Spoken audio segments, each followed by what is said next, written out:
Le fort d'Ambleteuse recèle encore quelques mystères. La semaine dernière, l'association qui gère le monument a reçu des renforts inhabituels pour explorer et entretenir ce patrimoine classé. Il sort d'un long sommeil. Dans la cour du fort, le Saint-Léonce retrouve la lumière du jour. Construit dans les années 70, c'est le dernier flobard en bois d'Ambleteuse. Classé comme mobilier au titre des monuments historiques, le voilà en passe d'être restauré.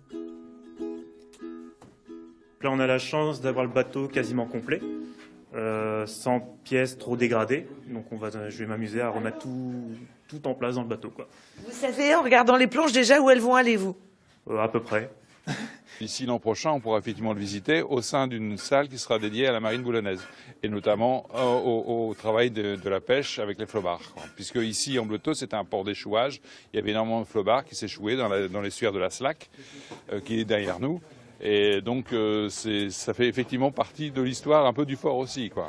Aujourd'hui en grande partie rénové, le fort d'Ambleteuse n'a pas encore tout dit de son passé.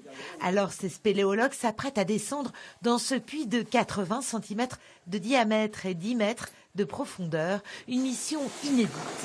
Et on a besoin d'eux, parce que ce puits qui était la seule source d'eau potable dans un bâtiment en dessous duquel il n'y a pas de nappe phréatique, est une énigme. On sait savoir comment on alimentait en eau et qu'y a-t-il au fond de ce puits? Est-ce que c'est est-ce que c'est quelque chose d'architecturalement intéressant ou c'est quelque chose sans intérêt? Ouais, mais t'as l'impression qu'il y a du vide dessous ou quoi? Tu sens quelque chose? Du pied, non? Pour l'instant, ça ressemble à du remblai quand même. Ah, d'accord. Faire de la spéléologie dans un monument historique, ça c'est vraiment une chance unique. Faire de la spéléologie en bord de mer, non, normalement la spéléologie ça se fait dans les régions karstiques, où vous avez des montagnes, du calcaire. Ici le calcaire, à part le Cap Blanc-Nez, il n'y a rien du tout, quoi. Retour dans la cour, bientôt elle sera remise en beauté.